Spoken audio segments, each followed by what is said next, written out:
Hello students, this is Praveen. और आज students desk में एक बहुत ही सिंपल लेकिन बेहतरीन सवाल लेकर के आए हैं। इस प्रॉब्लम में छोटी छोटी बातें हैं लेकिन लर्न करने लायक बातें हैं, जो किसी भी कॉम्पिटिटिव एग्जाम में बहुत अहम रोल प्ले कर सकता है। आइए देखते हैं प्रॉब्लम क्या कहता है। प्रॉब्लम कहता है कि यहां पर एक स्फेयर है जिसका रेडियस r है और ये एक हॉरिजॉन्टल सरफेस पर प्लेस कर दिया गया है। इस हॉरिजॉन्टल सरफेस से ही एक पार्टिकल को या स्टोन पीस को प्रोजेक्ट किया जाता है और इस तरह से प्रोजेक्ट किया जाता है कि वह पार्टिकल इस स्फेयर को इसके टॉप पर, हाईएस्ट पॉइंट पर टच करता है। तो पूछ रहा है कि इसका स्पीड क्या होगा और किस एंगल पर इसे प्रोजेक्ट किया गया हो। अब इस प्रॉब्लम को हम लोग डील करें इससे पहले हम लोग एक और छोटा सा सवाल करते हैं। प्रॉब्लम है, इसका क्वेश्चन टैग हो गया ये कि यहां से एक पार्टिकल को मैंने प्रोजेक्ट किया और ये प्रोजेक्टाइल मोशन है और सपोज करो स्पीड v है और एंगल ऑफ प्रोजेक्शन थीटा है। तो जब ये प्रोजेक्टाइल अपने हाईएस्ट पॉइंट पर है तो उस हाईएस्ट पॉइंट पर जो इसका कर्व पाथ है, उस कर्व पाथ का रेडियस ऑफ कर्वेचर क्या होगा? Radius of curvature at the highest point of projectile. अब इस प्रॉब्लम को हम कैसे डील करें, इसके लिए क्या कॉन्सेप्ट यूज करें? तो देखो, तुम पहले से जानते हो कि अगर कोई पार्टिकल सर्कुलर पाथ पर मूव कर रहा हो और यूनिफॉर्मली मूव कर रहा हो, दैट मीन्स उसका स्पीड अगर कांस्टेंट हो, तो हम जानते हैं कि सेंटर के तरफ एक एक्सेलरेशन होता है, वो सेंट्रीपिटल एक्सेलरेशन होता है and it is given by v square by r, where r is the radius of the circle. अब देखो, कह रहा है कि एक पार्टिकल किसी भी कर्व पाथ पर जा रहा है, नेसेसरली वो कोई सर्कल नहीं है, और मान लो इस पॉइंट पर है अभी और इस पॉइंट पर इसका स्पीड v है और इसका एक्सेलरेशन a है। तो यहां पर ये जिस पॉइंट पर है इस इंस्टेंट पर, उस पॉइंट के इर्द गिर्द से एक छोटा सा आर्क ले लिया। यह आर्क निश्चित तौर पर किसी न किसी सर्कल का हिस्सा होगा, ध्यान देना। यह जिस सर्कल का हिस्सा होगा उसे हम लोग इंस्टेंटेनियस सर्कल नाम दे दें और उसका अपना एक सेंटर होगा। सपोज करो उसका सेंटर C है, तो सेंटर C क्या हो गया? Instantaneous centre of curvature. और निश्चित तौर पर उसका अपना एक रेडियस होगा, सपोज करो लिटिल r। तो ये लिटिल r क्या हो गया? Instantaneous radius of curvature.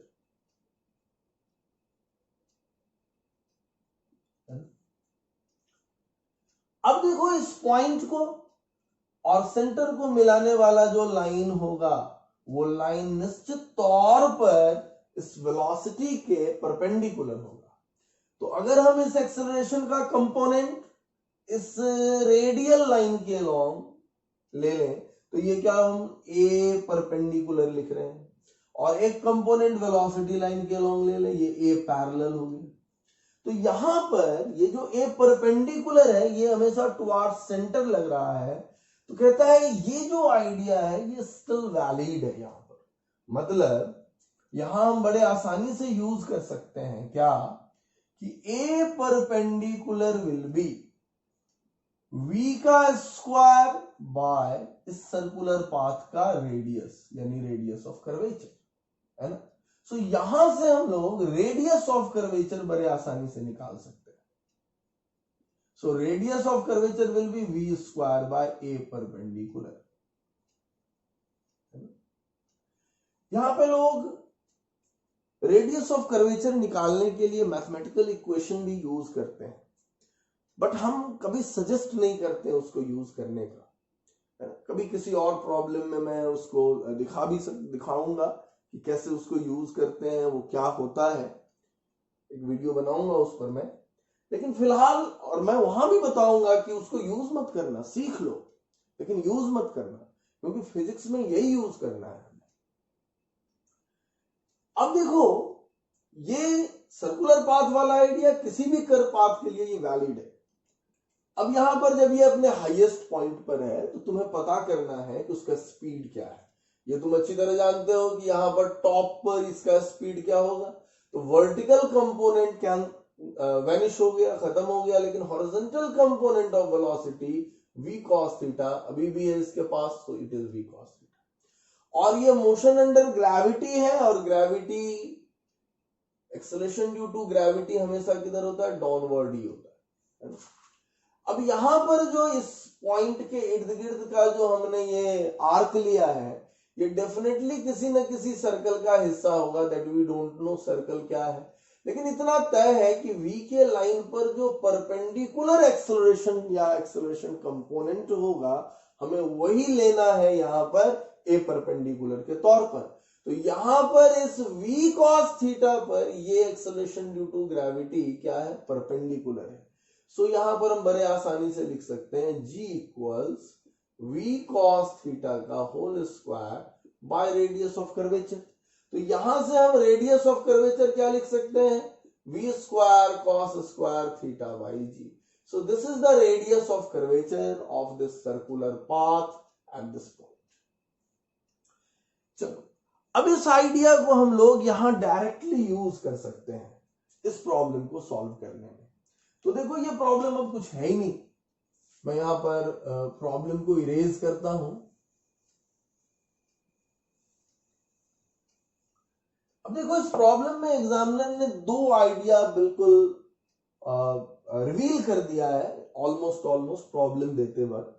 पहली बात तो ये कह रहा है कि ये जो प्रोजेक्टाइल मोशन का पाथ है, ये पाथ, पैराबोलिक पाथ इस तरह से है कि हाईएस्ट पॉइंट पर वो स्फीयर को टच करता है। मतलब इस पैराबोलिक पाथ का जो टेंजेंट होगा वह स्फीयर के हाईएस्ट पॉइंट से जाएगा, यानी स्फीयर का भी जो टेंजेंट होगा हाईएस्ट पॉइंट पर, और इस पैराबोलिक पाथ का, इस प्रोजेक्टाइल के पाथ का भी जो टेंजेंट होगा इस पॉइंट पर, वो भी हॉरिजॉन्टल होगा। और हम ये जानते हैं कि इस पॉइंट पर जो वेलोसिटी होगा, वह वेलोसिटी हमेशा टेंजेंट के अलोंग होता है ना। किसी भी पॉइंट पर जो पार्टिकल का वेलोसिटी होगा वो हमेशा पाथ के अलोंग यानी टेंजेंट के अलोंग होता है। तो इस पॉइंट पर वेलोसिटी टेंजेंट के अलोंग है। टेंजेंट हॉरिजॉन्टल है यानी वेलोसिटी हॉरिजॉन्टल है, और वेलोसिटी हॉरिजॉन्टल हाईएस्ट पॉइंट पर ही होता है। तो बेसिकली ये हमारे सर्कल का भी हाईएस्ट पॉइंट है, ये स्फीयर का भी हाईएस्ट पॉइंट है, और इस पैराबोलिक पाथ का भी हाईएस्ट पॉइंट है। ये v हो गया v cos थीटा।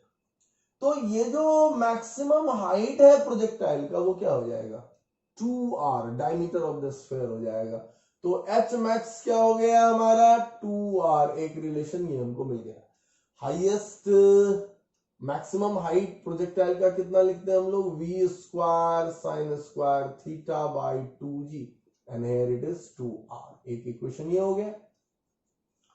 नेक्स्ट, हम यही अभी सिचुएशन देख रहे थे कि हाईएस्ट पॉइंट पर है तो जो रेडियस ऑफ कर्वेचर होगा वह रेडियस ऑफ कर्वेचर कितना हो जाएगा यहां पर, ऑफ कोर्स वह इस स्फीयर के रेडियस के बराबर होगा।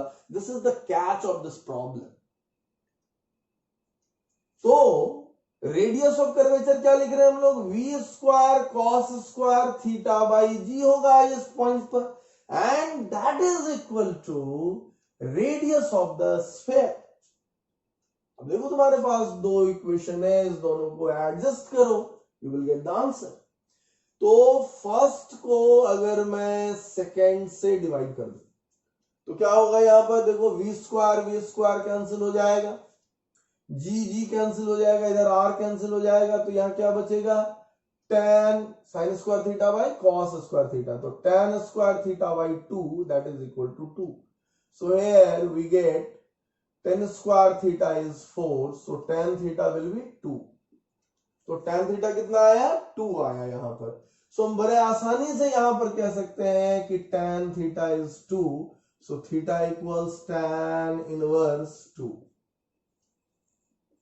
तो हमें थीटा मिल गया, सबसे पहले कितना आया, tan इनवर्स 2.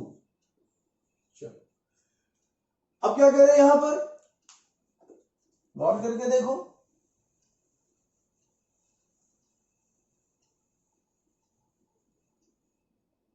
हम बड़े आसानी से यहां पर एक चीज देख सकते थे कि अब मैं इस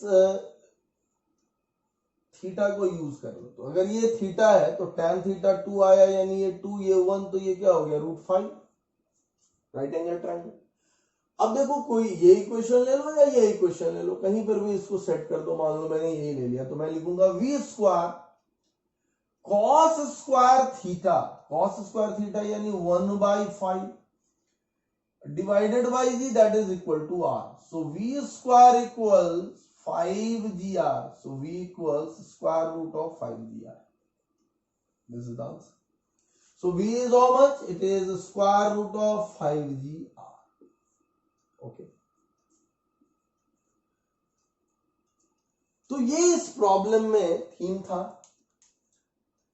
अब मैं तुमको एक छोटा सा सवाल होमवर्क के तौर पर दे रहा हूं, that is very easy problem, कि यहां पर जो मैंने प्रोजेक्टाइल, इसमें इसी में प्रॉब्लम ऐड कर देते हैं, प्रोजेक्टाइल किया तो पॉइंट ऑफ प्रोजेक्शन पे रेडियस ऑफ कर्वेचर कितना है, find the radius of curvature of projectile at the point of projection. इसको बनाना और मुझे मेल करना. Thank you. फिर अगले किसी लेक्चर में कुछ और सवाल लेकर के आएंगे, है ना. Thank you again.